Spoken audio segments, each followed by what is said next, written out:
Oi gente, tudo bem? Eu sou o professor Agostinho, sou professor da disciplina de Matemática e sou professor da rede Anglo-Sul. E hoje eu estou aqui para dar algumas dicas para o nosso concurso de bolsas para o ano de 2023, para os sextos e sétimos anos.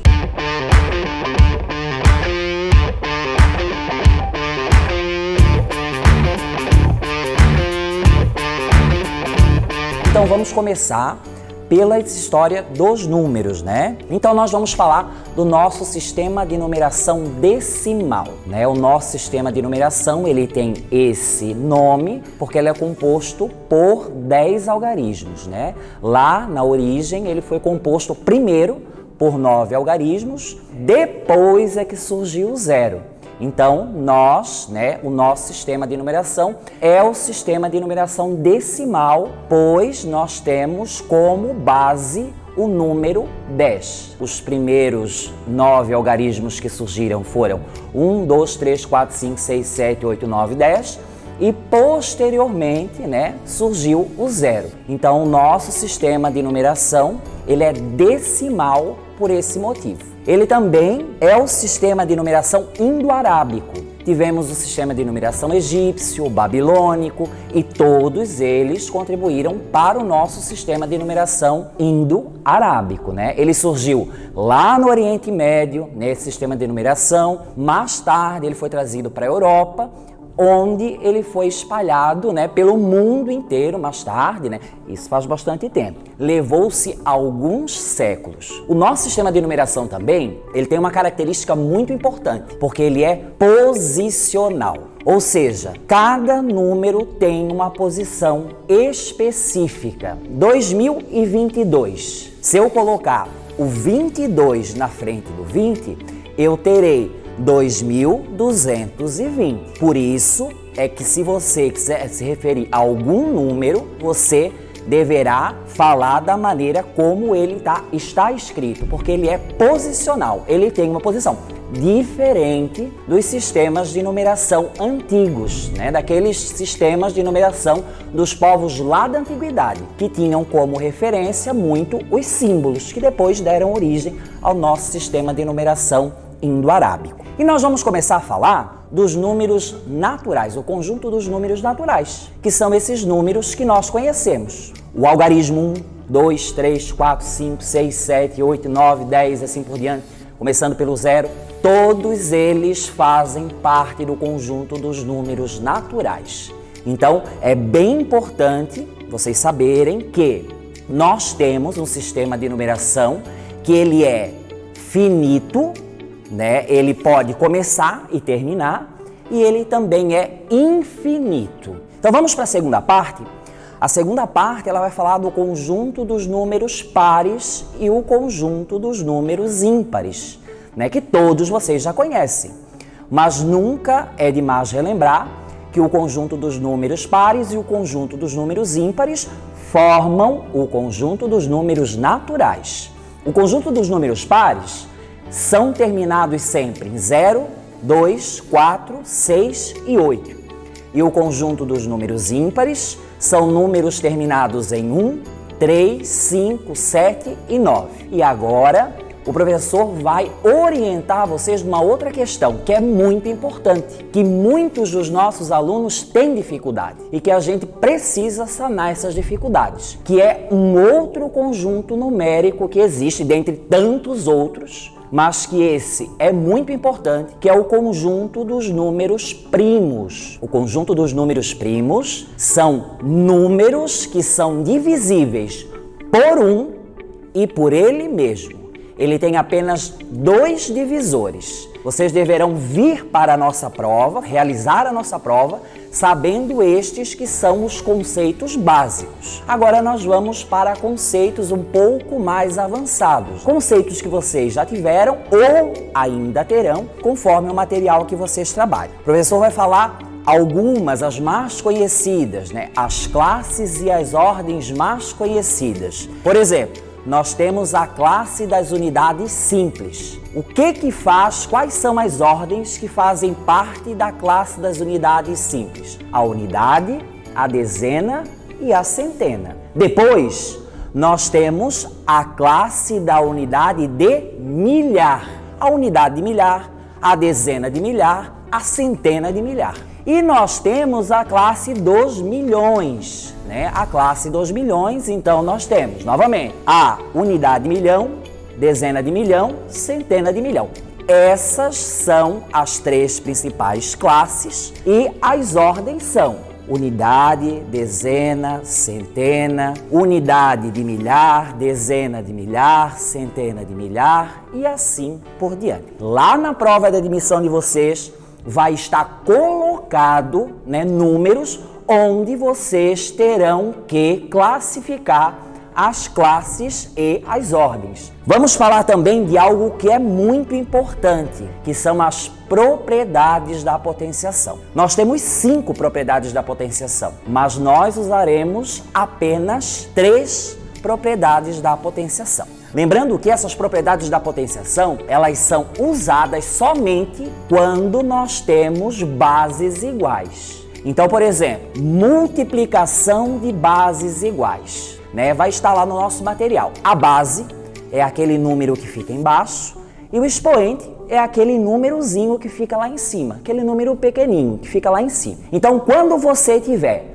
multiplicação de bases iguais, ou seja, daqueles números que estão embaixo, você vai repetir a base e somar os expoentes. Eu tenho 2 elevado a 3, a terceira potência, vezes 2 elevado à segunda potência. O que eu vou fazer? Vou repetir a base, porque é base igual, e vou somar os expoentes. 3 mais 2 vai ser igual a 2 elevado à quinta potência. Bom, se na multiplicação eu somo os expoentes, na divisão, o que nós vamos fazer? Nós vamos subtrair, porque nós sempre trabalhamos com as operações opostas. Então, eu tenho 2 elevado ao cubo, ou à terceira potência, dividido por 2 elevado ao quadrado, ou a segunda potência. Eu vou repetir o 2 e vou subtrair 3 menos 2. Vai ficar 2 elevado a 1. E eu também tenho a terceira propriedade da potência, que é a potência de potência. Quando eu tenho uma base e eu tenho nessa base mais do que um expoente. Vou usar o mesmo exemplo. 2 é a base. Agora eu não tenho 2 bases, não tenho 3 bases. Eu tenho apenas uma base. E nessa base eu tenho 2 expoentes. Eu vou usar o mesmo exemplo. 2 elevado a 3, que estará elevado a 2. O que nós vamos fazer? Vamos repetir a base e multiplicar os expoentes. Então, 3 vezes 2 vai ficar igual a 2 elevado à sexta potência. Essas são as 3 propriedades da potenciação. E para finalizar, então nós vamos falar de figuras planas e nós vamos falar de poliedros. Nós temos uma diferença entre figuras planas é o que fica no plano, não tem forma, tem apenas 2 dimensões, comprimento e largura. E nós também temos os poliedros, que são os sólidos geométricos, né? Que nós então temos 3 dimensões, que é comprimento, largura e altura. Quais são os principais elementos dos polígonos, das figuras planas? Os vértices, os lados e os ângulos internos, que são aqueles ângulos que ficam dentro das figuras planas. Figuras planas são figuras que ficam no plano e que têm apenas 2 dimensões, comprimento e largura. E daí nós temos um poliedro. Então tem assim, ó, por sua vez, os poliedros, eles são sólidos geométricos e são figuras tridimensionais. Por quê? Porque, como o próprio nome já fala, é uma figura constituída de 3 dimensões. Não fica só no plano, é algo que a gente pode pegar. O cubo, a pirâmide, são figuras tridimensionais, são poliedros. Essas foram dicas bem importantes, tá? São as dicas principais para o concurso de admissão de bolsas do Colégio Anglo da Rede Sul, que acontecerá no próximo dia 1º de outubro. Foquem nos estudos, foque no material que está sendo disponibilizado para vocês. Nós esperamos vocês o ano que vem, aqui no Colégio Ângulo. Venha conosco, venha ser fera você também. Valeu, muito obrigado. Fala galera, beleza? Seguinte, você que vai fazer prova para o ângulo, você que está querendo entrar no 8º ano, meu nome é professor Herbert, eu sou professor de matemática e vou te dar umas dicas. Se liga!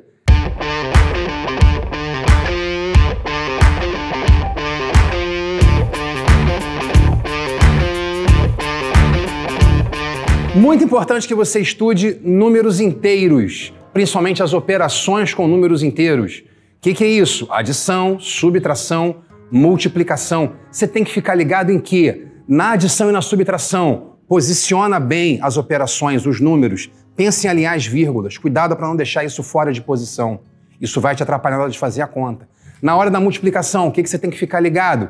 Pensa na quantidade de casas decimais. Se eu multiplico um número com 2 casas decimais, com 3 casas decimais, essas casas decimais têm que aparecer na tua resposta. Beleza? Números racionais. O que são números racionais? As nossas frações. Você precisa se preocupar com operações? Precisa.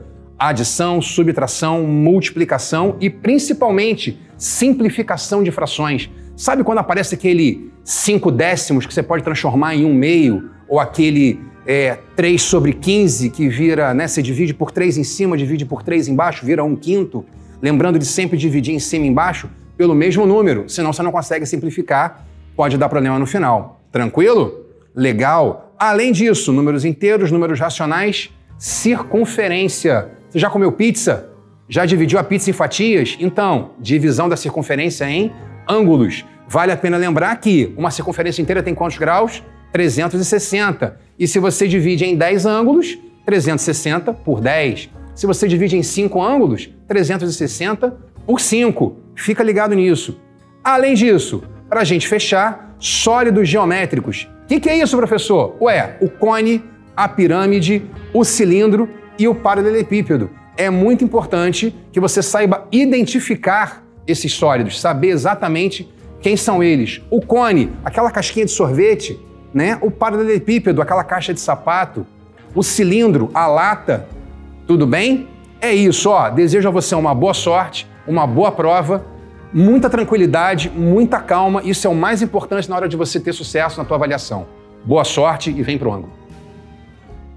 Olá, tudo bem? Tá a fim de estudar no ângulo? Vai fazer a prova de bolsa? Vem pro ângulo. Eu sou o professor Herbert, sou professor de matemática e você que quer entrar agora no 9º ano, se liga nas dicas.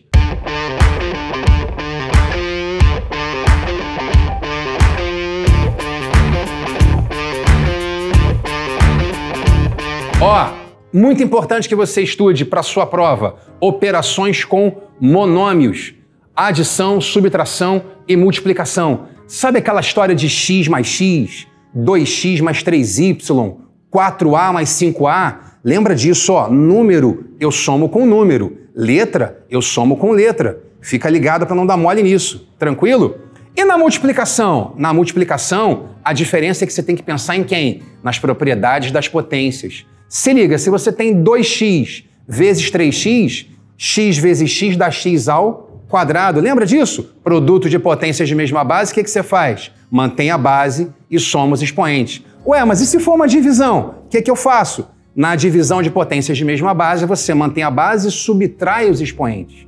Tá, professor, mas e se os monômios forem diferentes? Tipo 3y vezes 5x. Um tem y, outro tem x. Dá para fazer essa multiplicação? Dá. 3 vezes 5, 15. Y vezes x ou x vezes y, xy. Não precisa mexer, é só deixar. Tranquilo? Equações e inequações do primeiro grau. É aquela velha história de achar o valor do x. X mais 8 igual a 10. O que você faz? Quem é um número que você somando com 8 vai dar 10. Ou 2x igual a 20. 2 vezes quem que dá 20? Trabalha com operação inversa. Se eu tenho x mais 8 igual a 10, faz 10 menos 8, você acha o x. Se eu tenho 2x igual a 20, faz 20 dividido por 2, você acha o valor do x. Tranquilo? Ângulos. Gosta de ângulos? Sabe classificar? Se o ângulo tiver menos de 90 graus, ele é chamado de agudo. Se o ângulo tiver exatamente 90 graus, ele é um ângulo reto. Se o ângulo tiver mais de 90, menos de 180, ele é chamado de ângulo obtuso. tá? Isso vai te ajudar na classificação dos ângulos. Além disso, quando a gente fala de ângulo, a gente fala também de triângulo. E triângulo pode ser classificado quanto aos lados e quanto aos ângulos. Se ele for classificado quanto aos lados, ele tem 3 lados iguais, ele é equilátero. Se ele tem 2 lados iguais e um diferente, que a gente chama de base, ele é um isósceles. E se ele tem os 3 lados diferentes, ele é chamado de escaleno. Essa é a classificação quanto aos lados. Mas e quanto aos ângulos? Aí depende. Se todos os ângulos forem agudos, ele é um acutângulo. Se um ângulo for reto, eu tenho aí um ângulo de 90 graus, ângulo reto, triângulo, retângulo. E se um desses ângulos for maior que 90, for um ângulo obtuso, eu tenho um triângulo obtusângulo. O nome é feio, mas é esse mesmo. Lembra disso? Fica ligado para não errar de bobeira na hora da prova, tá? Além disso, nos triângulos, muito importante você lembrar que a soma dos ângulos internos de qualquer triângulo, sempre dá quanto? 180 graus. Beleza? Muita calma, muita tranquilidade. Vem em paz fazer a prova, vai dar tudo certo. Boa sorte e vem pro ângulo.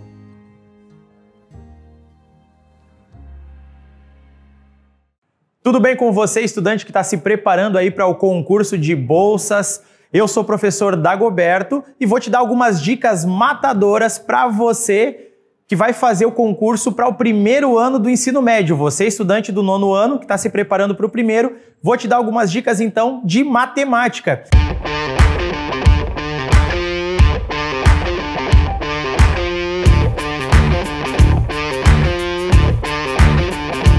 E a primeira dica que eu quero te dar é sobre conjuntos numéricos, para você que sabe que os números possuem uma classificação em relação ao tipo de conjunto que eles pertencem. Conjuntos naturais, conjuntos dos números racionais, conjunto dos números inteiros, conjunto dos números reais. O que isso significa? A dica é a seguinte: você tem que lembrar que o conjunto mais básico que existe é o conjunto dos números naturais, que são os números inteiros e não negativos, ou seja, números inteiros sempre positivos, do 0 em diante.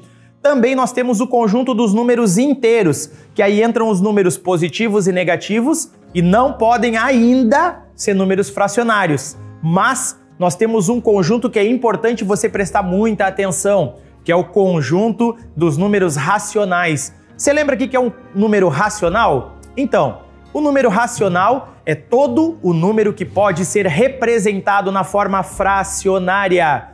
Pode ser positivo, pode ser negativo, pode ser um número decimal. Conseguiu representar em fração? É um número racional, certo? Então, fica essa dica aqui muito importante para você. Lembrando, raízes, por exemplo, de números que não são exatas. Por exemplo, a raiz quadrada do número 2, do número 3, não são números racionais, são números irracionais. Ou seja, se eu cobrar de você uma raiz, por exemplo, como a raiz do número 4, que é 2, significa que é um número racional. Raiz quadrada do 25, que é o 5, também é um número racional. Porém, raiz quadrada do 10 é um número irracional. Então, eu não posso representar esse valor na forma de uma fração. Guardou essa dica? Então agora se liga na minha próxima dica para você. E a minha próxima dica para você é sobre circunferência, geometria. Para você que curte aí esses cálculos sobre medidas, vem uma dica quente aqui de geometria para você falando sobre circunferência. Vamos lembrar que a circunferência ela é formada por um conjunto infinito de pontos que tem a mesma distância em relação ao centro, que é o que nós estamos mostrando para você nessa imagem. Então nós temos aqui o centro da circunferência e essa distância do centro até a borda é o que nós chamamos de raio. Essa medida do raio ela é muito importante porque ela nos ajuda a calcular a área do círculo, mas ela também nos ajuda a calcular o comprimento da circunferência, que é exatamente a medida de uma volta completa no nosso círculo.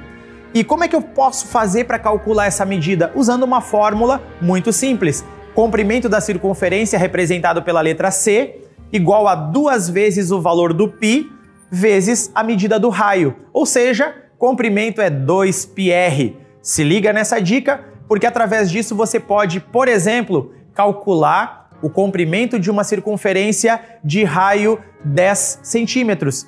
Já imaginou? Olha só, tenho aqui uma circunferência de raio 10 centímetros que você pode, então, aplicando essa fórmula, calcular da seguinte maneira. C igual a 2 vezes o valor do π vezes o valor do raio, que é 10. Nós temos, então, agora aqui na resposta, 20 π centímetros de comprimento. Mas e se eu quiser usar um número no lugar da letra π? Porque o π representa um número para nós também. Então, eu posso substituir essa letra ou este número pelo valor que for indicado na questão. Aqui eu vou pegar como exemplo para você o número 3. Ou seja, nós tínhamos até agora 20 π, ou seja, 20 vezes o π. Agora perceba que, substituindo, nós temos o comprimento de 20 vezes 3. Encontramos assim 60 centímetros de comprimento. Quer dizer o quê? Que para dar uma volta completa, eu preciso então percorrer a distância de 60 centímetros. É como se fosse uma roda girando. Se ligou nessa dica? Tenho certeza que você vai achar muito fácil alguma questão sobre circunferência, caso possa aparecer aí na tua prova. E agora se liga comigo na minha próxima dica para você. E agora se liga nessa dica que eu vou te passar aqui sobre um assunto muito importante, o famoso Teorema de Pitágoras. Você lembra do Teorema de Pitágoras? Então, ele é usado toda vez que nós temos um triângulo retângulo, ou seja, aquele triângulo que tem um lado maior do que os outros, chamado de hipotenusa, e que sempre está na frente de um ângulo de 90 graus. Se liga nessa imagem aqui que eu estou te mostrando desse triângulo retângulo, maior lado hipotenusa, os outros dois lados, catetos. E agora, como é que eu uso essa famosa fórmula do Teorema de Pitágoras? Vamos lembrar? Medida da hipotenusa elevado ao quadrado, que geralmente a gente usa a letra A ao quadrado, igual a soma do quadrado dos catetos, B ao quadrado mais C ao quadrado. E para resolver essa situação, estou trazendo aqui para você um exemplo de um triângulo retângulo, cuja a medida nós estamos representando aqui pela letra X, pelo número 5 e pelo número 12. Perceba que esse X que eu estou aqui mostrando para você, ele significa qual medida? É de um cateto ou de uma hipotenusa? Ele é de uma hipotenusa. Então, como que eu vou fazer agora? No lugar da letra A da fórmula, nós vamos colocar aqui x elevado ao quadrado. E os catetos, B e C, substituiremos então por 5 e 12. Ficando então x ao quadrado igual 5 ao quadrado mais 12 elevado ao quadrado. Se ligou que agora nós vamos ter que resolver essas potências. Ficando então com x ao quadrado igual a 25 mais 144. Podemos fazer aqui uma adição entre esses valores, resultando em x ao quadrado igual a 169. E para terminar, se eu tenho aqui um número elevado ao quadrado, para resolver essa operação eu tenho que realizar a inversa da potência, que é uma raiz quadrada. Vamos lá? X igual a raiz quadrada de 169, que é 13. Se ligou? Agora, significa então o quê? Que essa medida que nós temos aqui, ela é exatamente 13 centímetros. Pode ser que também você tenha que muitas vezes resolver uma das medidas desconhecidas de um triângulo retângulo e o resultado não tem uma raiz exata. Mas qual é a minha dica? Não se desespere. Simplesmente pense num número aproximado que ele, multiplicado por ele mesmo, dê esse valor que você pode encontrar dentro da raiz. E assim você pode muitas vezes encontrar um número aproximado, ou seja, um número decimal. Guardou essa dica? Espero então que você se dê bem. E agora eu quero te mostrar mais uma dica aqui para a gente encerrar esse nosso momento. E agora vem comigo então para mais essa dica. Essa dica aqui é essencial para você que está no 9º ano e está indo para o 1º. Uma coisa que você deve saber, que você deve lembrar bastante, inclusive desse ano, é o Teorema de Tales. Nós usamos ele toda vez que nós falamos sobre retas paralelas cortadas por uma transversal. Se liga nessa imagem que eu estou mostrando aqui para você, onde nós temos as retas paralelas, temos 3 retas paralelas cortadas por 2 retas transversais. Nós temos cada pedaço que nós chamamos de segmento representado aqui por x, por 5, por 3 e por 6. Agora, como que nós resolvemos, por exemplo, essa situação para encontrar esse valor desconhecido que é o valor do x? A dica é fácil, é você lembrar que esses segmentos são proporcionais. Nesse caso, nós temos o quê? X sobre 5 igual a 3 sobre 6. Agora, tem uma dica matadora de cálculo mesmo?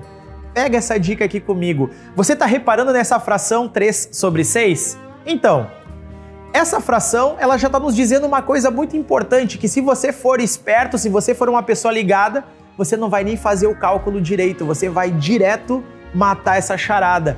Perceba que esse 6 que está aqui embaixo, ele é o que do 3? Ele é o dobro. Então significa que, bom, se o 6 é o dobro do 3, o 3 que está em cima ele é a metade. Se liga que eu tenho ali o número 5. Então o x que eu estou procurando ele é o quê? Nessa mesma relação, nessa mesma proporção. O x é a metade do 5, ou seja, o nosso x é 2,5.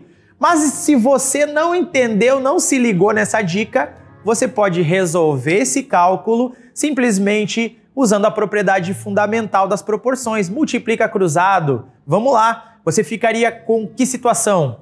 6 vezes x igual a 3 vezes 5. Ou seja, 3 vezes 5, 15. 6 vezes x, 6x. Então, 6x igual a 15.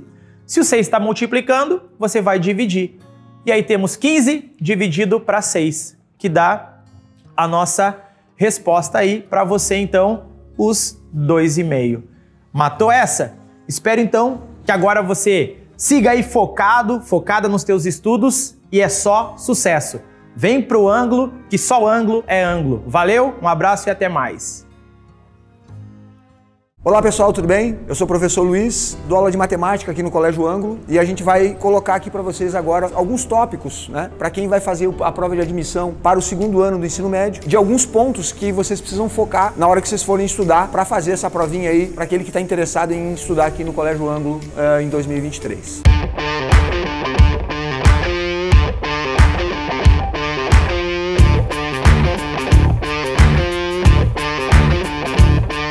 Então essa é a admissão para a segunda série do ensino médio, a provinha para a segunda série. Nas dicas de matemática aí de hoje, a gente vai falar um pouquinho sobre a parte da álgebra, que você precisa dar uma olhada, alguns tópicos aí também da parte de geometria, que são conteúdos relativos a conhecimentos da primeira série, né, que você precisa trazer como conhecimento básico aqui para o segundo ano, para a galera conseguir acompanhar as aulas aí do segundo ano aqui do Colégio Ângulo de matemática. Então vamos lá, fica ligado nisso aqui, ó. Então a gente tem de álgebra, né, algumas questões relacionadas a conjuntos numéricos, números racionais, números irracionais, relação de pertinência, relação de inclusão, quando é que um número é racional, quando que ele é irracional, se todo número que é racional também é real, se todo número real também é racional. Então essas relações que existentes entre elementos de um conjunto, se ele faz parte de um conjunto e também faz parte de outro, principalmente com foco nos números irracionais e nos números reais. Questões que envolvem as operações, propriedades das operações, né? Então quando você opera com um número racional, operando com outro racional, o que acontece? Né? Gera um número racional, gera um número real. Quando você opera entre números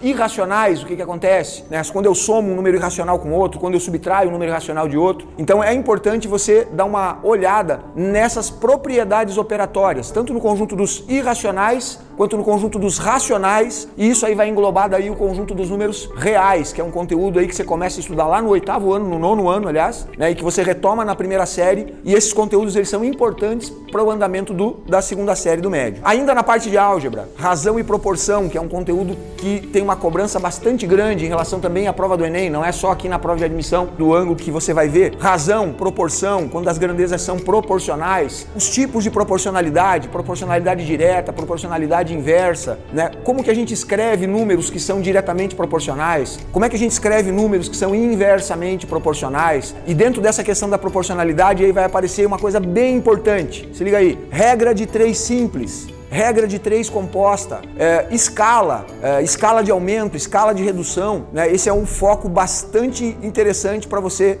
ter aí no conteúdo que você vai estudar aí para a tua provinha de admissão. Questão da escala de ampliação, que é a escala que é usada, por exemplo, em mapas. Você vai pegar um mapa de Santa Catarina, né, o tamanho real do estado de Santa Catarina, e você vai transformar o estado de Santa Catarina num mapa, né? Vai reduzir o tamanho do estado para que ele caiba dentro do desenho, de uma folha, né? Como que se faz essa redução, né? Então esses são são tópicos aí bem interessantes para você dar uma olhadinha aí no conteúdo. Então, dentro da parte de razão e proporção, grandezas proporcionais, proporção direta, proporção inversa, regra de 3, escala, seriam tópicos bem interessantes aí para você dar uma olhada. Falando um pouquinho ainda sobre álgebra, porcentagem. Dentro do cálculo de porcentagem, aumentos percentuais, reduções percentuais. Então, por exemplo, cálculo de juro composto, né, quando você investe o seu dinheiro lá e deixa esse dinheiro rendendo a juros de lá 1%, 2% ao mês, 5% ao mês, como é que você faz o cálculo para saber quanto dinheiro você vai ter daqui a 1 ano, daqui a 2 anos, né? Então, a gente está tratando aí de aumento percentual, né? Um aumento,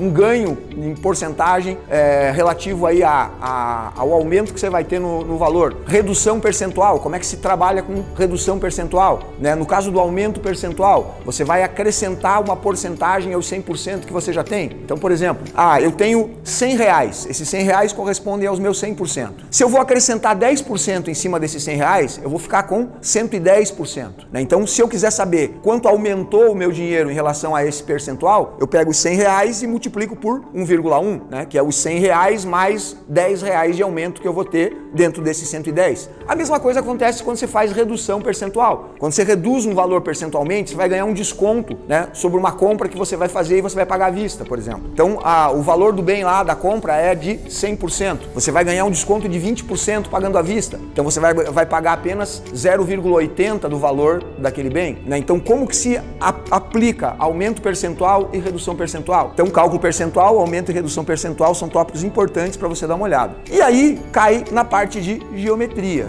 Na parte de geometria, né, geometria plana mais especificamente, a gente tem aí para o segundo ano, né, a necessidade do cara conhecer um pouquinho de geometria plana e um pouquinho de geometria espacial, a geometria tridimensional, que é o foco do segundo ano. A gente vai aqui focar na parte principal dessa história, que é a geometria plana, circunferência e círculo. Então, se você der uma olhadinha lá nas relações métricas da circunferência, as relações que existem entre os arcos da circunferência, o raio, vamos falar um pouquinho aí sobre ângulo, sobre abertura de ângulo, ângulo calculado em graus, ângulo calculado em radianos, né?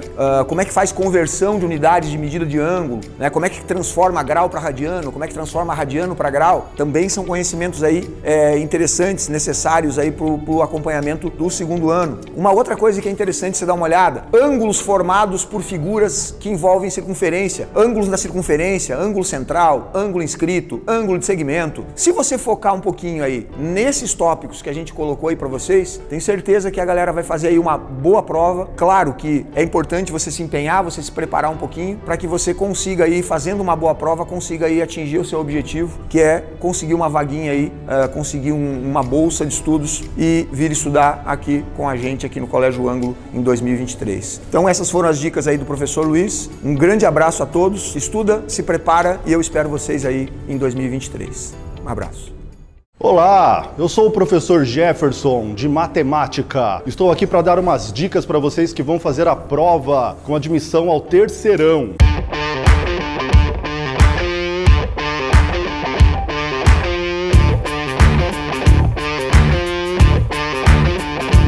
Vamos relembrar algumas coisas sobre geometria. E não estou falando assim da parte de muito desenho, eu estou falando do plano cartesiano, que trabalha tanto a geometria como a álgebra também. O plano cartesiano são duas retas reais, na horizontal, outra na vertical, conhecido muito como eixo X e eixo Y. Mas cuidado, porque esse negócio de eixo X e Y é apelido, eles possuem um nome correto, que é o eixo X, eixo das abscissas, e o eixo Y, eixo das ordenadas. E é claro, o plano cartesiano é dividido em 4 quadrantes. Primeiro quadrante, aonde fica o segundo quadrante, hein? Terceiro quadrante, quarto quadrante. E o que é legal relembrar? Cada quadrante tem a sua característica. Qual que é a característica do primeiro quadrante? O par ordenado é positivo tanto para abscissa como para ordenada. Tem hora que eu vou falar abscissa, ordenada, tem hora que eu vou falar X, Y, sabemos que é a mesma coisa. No segundo quadrante tem a característica abscissa negativa, ordenada positiva. O terceiro quadrante, que é bem interessante, é todo mundo negativo, relembrando. E no quarto quadrante, a abscissa volta a ser positiva e a ordenada negativa. Olha só onde que nós aplicamos isso. Dê uma olhada nesse exemplo. Para quais valores reais de A o par ordenado abscissa A-7, ordenada A-4, pertence ao segundo quadrante. Peguei como exemplo, então, o segundo quadrante. Aí você força a abscissa A-7 a ser negativa, ou seja, menor do que 0, resolvendo aquela inequação ali bem rapidinho, A menor do que 7. E a ordenada, você força ela a ser positiva, ou seja, A-4 maior do que 0, A maior do que 4. O exercício já acabou, mas o mais interessante é que você pegou esse par ordenado e forçou ele a pertencer ao segundo quadrante. É legal também lembrar no plano cartesiano os pontos cardeais. Norte, você vai para cima. Leste, para direita. Sul, para baixo. E oeste, para esquerda. É muito comum, muitas situações no plano cartesiano, calcular a distância entre dois pontos. Olha só o exemplo. Eu quero saber a distância entre o par ordenado -7 e 1 e 5 e 6. Qual que é a distância entre esses dois pares ordenados? Pessoal, para calcular essa distância, nós usamos a seguinte fórmula. Nossa, que fórmula estranha! Não, repare que essa fórmula nada mais é do que o Teorema de Pitágoras. Ou seja, essa distância é a hipotenusa vermelha de um triângulo retângulo. Então, se você não conseguir decorar essa fórmula, lembre-se, é só o Teorema de Pitágoras. D², que seria a hipotenusa, variação entre as duas abscissas, cuidado ali com um pouquinho com a regrinha de sinal. Repare que eu estou pegando a abscissa de um com a abscissa do outro. Nunca misturar a abscissa com ordenada. Você vai fazer conta abscissa com abscissa e ordenada com ordenada. Aí você calcula a distância, ou melhor, a variação do x e a variação do y. O resto é só Pitágoras. Dá uma olhadinha nesse exemplo que tá bem tranquilo. Muito bem, chega de plano cartesiano um pouquinho. E na geometria nós trabalhamos muito ângulos. E é muito comum voltarmos um pouquinho no tempo e trabalharmos os ângulos formados entre os ponteiros de um relógio analógico, é claro. Seria muito legal a gente visualizar o relógio e relembrar muitas coisas sobre ângulos. Mas eu quero cortar caminho e vamos trabalhar uma fórmula bem simplesinha. Olha só nessa imagem. O ângulo é 11 vezes m menos 60 vezes h, tudo isso dividido por 2 e aí entre módulo. Pessoal, decorando essa fórmula aí porque ela vai quebrar um galhão. E olha só como é que funciona. Eu quero saber o menor ângulo formado pelos ponteiros de um relógio, 12:20. Olha que simples, no lugar do M você vai colocar o 20 minutos, no lugar do H você coloca as horas e é só fazer essas continhas. Mas observe, quando é meio-dia, no lugar do H vai 0. Se você colocar 12, não tem problema, mas você estaria calculando o maior ângulo entre os ponteiros. Depois você teria que fazer a diferença com um 360. Só vai dar um pouquinho mais de trabalho. Mas se você colocar no H o valor 0, você já vai direto para a resposta. Olha como é fácil nos cálculos. Fez a continha ali, dividiu por 2, módulo, caso dê negativo, e o exercício está resolvido. Então essa fórmula vale muito a pena decorar. Continuando, uma pitadinha de trigonometria.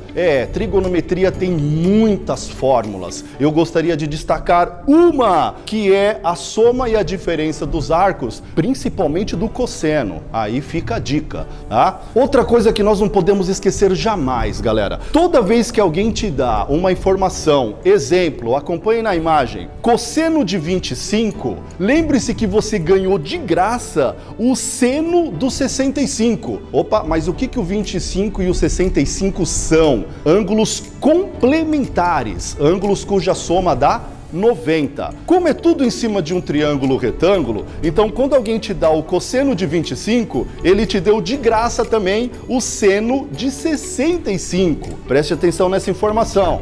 Olha só o exemplo que eu vou dar.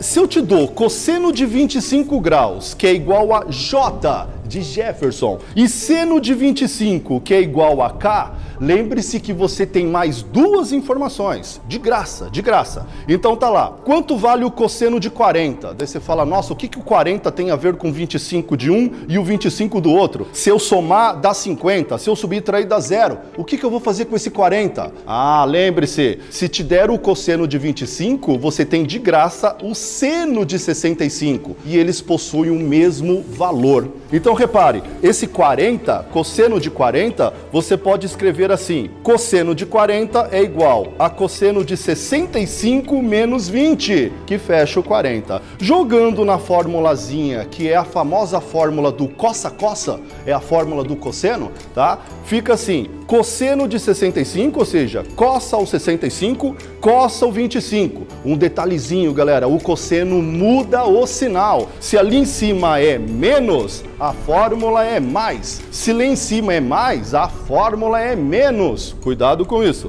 Então, olha só, cosseno de 65, cosseno de 25, mais seno de 65 e seno de 25. Lembre-se que essas informações foram todas dadas. Reparem, cosseno de 65 é o mesmo que o seno de 25, ou seja, K. Cosseno de 25, que foi dado no próprio enunciado, fica K vezes J, mais seno de 65, que não foi dado no enunciado, mas nós ganhamos de graça, vezes o seno de 25 que foi dado no enunciado. Então fica simplesmente KJ mais KJ. Resposta final, 2KJ ou 2JK, porque a ordem não importa. Pessoal, grande abraço e boa sorte para vocês. Valeu!